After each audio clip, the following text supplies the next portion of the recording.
नमस्कार। मैं हूं अर्जुन और आप देख रहे हैं नुक्कड़ समाचार। आज की सबसे बड़ी खबर, एक ऐसा दिन जिसे आने वाले सालों तक याद रखा जाएगा। कर्नाटक की राजधानी बेंगलुरु से प्रधानमंत्री नरेंद्र मोदी ने दी भारत को तिहरी सौगात, 3 नई वंदे भारत ट्रेनों की शुरुआत, मेट्रो के येलो लाइन कॉरिडोर का उद्घाटन और देश की अर्थव्यवस्था पर बड़े ऐलान। सुबह सुबह बेंगलुरु के कैसा रेलवे स्टेशन से पीएम मोदी ने हरी झंडी दिखाई 3 नई वंदे भारत एक्सप्रेस ट्रेनों को। पहली बेंगलुरु से बेलगावी, दूसरी अमृतसर से श्री माता वैष्णो देवी कटरा और तीसरी नागपुर के अजनी से पुणे तक। ये ट्रेनें सिर्फ तेज नहीं, बल्कि आधुनिक सुविधाओं, आरामदायक सीटों और बेहतर सेफ्टी फीचर्स के साथ भारतीय रेल को एक नई पहचान देने जा रही है। ट्रेन में सफर करने वाले यात्री महसूस करेंगे कि भारत अब ट्रांसपोर्टेशन में भी 21वीं सदी का चेहरा दिखा रहा है।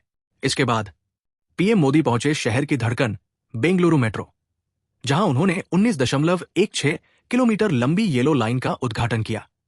करीब 7,160 करोड़ रुपए की लागत से बनी ये लाइन अब आरवी रोड से बोमसंद्रा तक फैली होगी और इसमें इलेक्ट्रॉनिक सिटी को भी सीधा कनेक्शन मिलेगा। इसका मतलब है हर दिन लाखों लोगों के सफर का समय बचेगा, ट्रैफिक जाम से राहत मिलेगी और शहर की अर्थव्यवस्था को भी गति मिलेगी। उद्घाटन के बाद प्रधानमंत्री खुद मेट्रो की यात्रा पर निकले, छात्रों से मुलाकात की और उनसे देश के भविष्य, टेक्नोलॉजी और विकास के बारे में बातें की। उनके चेहरे पर मुस्कान और बातचीत में आत्मविश्वास, जैसे वो कहना चाह रहे हों, ये बदलाव सिर्फ शुरुआत है। यही नहीं, पीएम मोदी ने मेट्रो के फेज 3 का भी शिलान्यास किया। 15,610 करोड़ रुपए की इस परियोजना के तहत बेंगलुरु का मेट्रो नेटवर्क और भी विस्तृत होगा और आने वाले सालों में ये शहर देश के सबसे कनेक्टेड अर्बन सेंटर्स में से एक बन जाएगा।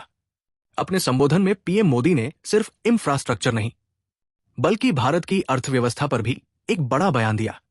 उन्होंने कहा, दुनिया ने नए भारत का चेहरा देख लिया है। आज भारत सबसे तेजी से बढ़ती बड़ी अर्थव्यवस्था है।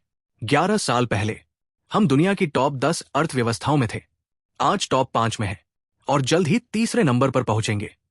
मोदी ने इस सफलता का श्रेय दिया रिफॉर्म, परफॉर्म और ट्रांसफॉर्म की नीति को। साथ ही डिजिटल इंडिया, आत्मनिर्भर भारत और मेक इन इंडिया जैसे अभियानों को। उन्होंने याद दिलाया कि ऑपरेशन सिंदूर की सफलता में भारतीय टेक्नोलॉजी और हमारे खुद के निर्माण की ताकत ने पूरी दुनिया को चौंका दिया है। आज का दिन सिर्फ बेंगलुरु के लिए नहीं, बल्कि पूरे भारत के लिए गर्व का दिन है। 3 नई वंदे भारत ट्रेनें, एक नई मेट्रो लाइन, मेट्रो विस्तार की नींव और भारत की बढ़ती ताकत का ऐलान, सब कुछ एक ही दिन, एक ही मंच से। यह तस्वीर दिखाती है कि भारत का इंफ्रास्ट्रक्चर, उसकी अर्थव्यवस्था और उसका आत्मविश्वास, तीनों अब पहले से कहीं तेज रफ्तार से आगे बढ़ रहे हैं। मैं हूं अर्जुन और आप देख रहे थे नुक्कड़ समाचार। हम आपके लिए लाते रहेंगे देश दुनिया की हर बड़ी खबर, सबसे पहले, सबसे तेज और बिल्कुल सटीक।